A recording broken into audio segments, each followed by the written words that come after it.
Hi everyone, this is Key. My friend Stan is over there. Stan Bishop is an MBA, broker business coach, consultant in the real estate industry. And he and I are trying to make heads and tails about the PPP, the Payroll Protection Program, because we first and foremost want to help our brokers and our agents make good decisions. So today's conversation is about brokers and the structure of their business, and we're going to take a stab at this thing called PPP. So, hey man, how are you? Doing good, Keith. Great to be with you again today. Same here. I enjoy our banter, our conversations. People don't know that we do a lot of research and a lot of work behind the scene. They only see the video. So go ahead. Let's take a stab at this. What is the PPP as you understand it? Well, the key points I want to make it to apparent to everybody who's looking at the PPP program. The PPP program, the loan proceeds are used to cover payroll costs and mortgage interest, rent, utility costs over an 8-week period of time. It's for employee compensation and to make us get through this, what we're facing, this health crisis, which is now impacting a lot of small businesses financially. So it's meant for a short-term period of time, 8 weeks, for us to be able to have some income so we don't have to lay off our employees, that we can keep people working and keep people financially secured during this time. And they say 8 weeks. Some people say 2.5 months, which is 10 weeks. So we're going to say 8 to 10 weeks. They will clarify it at some point, but 2.5 months is what's written in the language of the what's called the document that came out from Congress. But let's say 8 to 10 weeks. So Yep. my understanding of it, and I've heard Secretary of the Treasury Mnuchin say this, the purpose of this program is to make sure that small business keeps their employees, keeps their sales force, regardless of method of payment. And he made that very clear. That's how he spoke it. And Right. that are essential to the business. That's the spirit. They have to be essential to the business. So your employees, your sales force, regardless how you pay them, whether it's a W-2 or a 1099, and to keep the operation of your business running for 8 to 10 weeks. Is that how you understood Yeah. it? That is. What's interesting is most times when you see these grants, it's for employees, but there was specific language in this that talked about independent contractors. So as a broker, just looking at the real estate industry, we have lots of independent contractors who work for us. So in the spirit of the way it's written, it is to include those independent contractors. There is some caveats, though. Of course, you are capped at 100,000 in terms of the amount of the employee, what they get paid. So someone who's being paid more than 100,000, that additional wouldn't be qualified for it. So it is capped at the amount. But you're right, it is calculating 2.5 months of income. So we keep people at least receiving income. And the good news for employers is, as long as you're following the rules that they've set forth in terms of how the money that is being used as this loan, there is a forgiveness to that. So that's what's really attractive to me. I mean, I don't like taking loans out, but if I need to take a loan out because I got to pay my employees, I don't have the money, and it's potentially forgivable based on if we follow the guidelines that the SBA is putting out, then that to me makes it a win-win for everybody. So, but the reason you and I are talking is, of course, we're talking about brokerages. So you've run a brokerage, so have I. We have an intimacy with this beast we call running a brokerage. Mm-hmm. I don't want to call them independent contractors. Yes, that's how they get paid. They are our sales force. The sales Right. force of a real estate office is the most important force of the business. Correct. Of course, as well as the employees. Every brokerage will probably have sometimes a manager, an administrator, a marketing person at times. They may have different employees, 3, 4, 5, but they may have Mm-hmm. 10, 15, 20, 50, depending on the sales force. Their sales force is how the business makes money. The sales force goes Correct. out there, lists homes, represents buyers. When they earn a commission, it's earned by the brokerage. The brokerage then pays a commission to that agent We call them Correct. agent, independent contractor. There's too much language on independent contractor because people want to see it as how you get paid. This is not Right. about how you get paid. The spirit of this PPP was very simple, to keep the operation of the business healthy that is necessary to the business.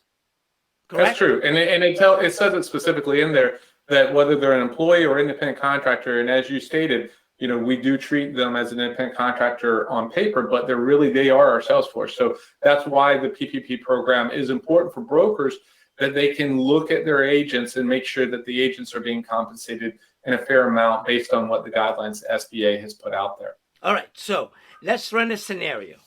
I'm a small brokerage. I have 3 employees, and I have 5 agents. We're just running an example. The 5 agents that I have last year in 2019, 2 of them earned 120,000. 3 of them earned 75,000. The 2 that I have, I can only count 100,000 per the 2 who earned more than 100,000. So I will look at my sales force number 1, 100,000. My sales force number 2, 100,000, and then the 3, 75, 75, 70. I would add that up for the year, and that will give me my total for paid out commission to my sales force. Then I have my payroll. Well, the payroll is very simple. You just look up at the total. There's a yearly amount that you declare to the IRS, and that's your payroll. You add these 2 up, and then you take 2.5 months of that, or 20.8%, and that's the total amount that you could get as a loan. Correct? Correct. And additional amounts. So if you look at just the payroll part, then you're going to calculate the rent, you're going to calculate utilities, you calculate any mortgage interest, you add that into it, and that would be the total amount that we'd be requesting. And that you're doing about 20% of that. So as you're not taking all of your business operation, because you have other expenses. Yeah. So you're not taking all of your business operation and expenses. You're taking these things that you just mentioned, you add them all up for the year, let's say 2019. If you've done already, if you keep track of your books properly, you should be able to do that very quickly. You will add them up, and that 20.8%, which is the equivalent of 2.5 months out of 12 months, will give you the potential total loan that the bank will give you. Now, the word bank matters here because you're not working directly with the SBA. You're working through a bank, a local bank, connected. They're doing their language with the SBA, but you're the clients of the bank. Am I correct? Yeah, there's a 4-page document application that you're going to fill out with SBA, but ultimately the bank is the one that's going to be funding it. I've recently spoke to a couple of regional banks along with some national banks, and as of Friday, they were already starting to receive applications. I just spoke to a bank just recently, and they said they've had recently 10,000 applications, and it's a small regional bank, only about 3 states. So you can imagine that, if you're a broker, you're listening to this right now, you should be acting upon it. You shouldn't be waiting upon it. You should be acting now, because you're going to get in a pipeline of a bunch of other people, and the quicker you submit your application, the quicker you're going to have an answer, and more likely the relief that you need as a broker owner to keep your people paid, to keep your company sales force, doing what they need to be doing, which is focused on earning a living, but also being safe and being smart. But if someone, has a couple of months set aside of compensation that could come to them, it's going to make them a lot easier transitioning, getting through this. And once we get out of this, the momentum hopefully will be there for them to make up for what they lost. Because this will pass. I mean, you're not doubting it. I'm not doubting it. We will conquer this. This is not going to be with us for decades. This will be conquered in the next few weeks or months. We're going to be coming out of it, but we want to come out strong. We want to have our employees. We want to have our sales force. We want to have our building intact. We want to have the ability to do business, because there is pent-up demand in real estate. I can feel it. You're seeing the numbers. I'm seeing the numbers. There is pent-up demand, and we need to be able to be ready with our sales force and our employees to take care of that demand. Am I right? Absolutely. Absolutely. And that's why it's important that you're listening to this, that you're acting on it now, because again, the money was set aside, the stimulus was set aside for us to keep focused on moving past this. And if you have some financial money set aside to help us move past this, you're going to get back to working and not feeling like, okay, I'm drowning here, which a lot of people right now, unfortunately, are sitting in this system of, I don't know what to do next. So the maximum you can get with this PPP is $10 million Yep. per small business owner. Right. And then the second thing we need to know, some people were saying how much of this could be forgivable. Well, first of all, this thing we call the loan is a loan in name only. It's called a loan. That means there will be an audit to make sure that you use the money to keep your employee, to keep your sales force, to pay your mortgage or your lease or whatever it is, all of the operations that you need, there will be an audit of that. So you need to know that.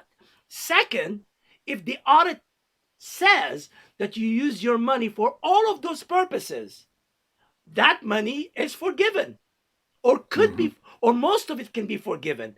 They will have to have a reason to think that you misuse the money, and then it becomes the part of it that was misused. Hopefully you don't misuse it, will become just a loan that you have to repay.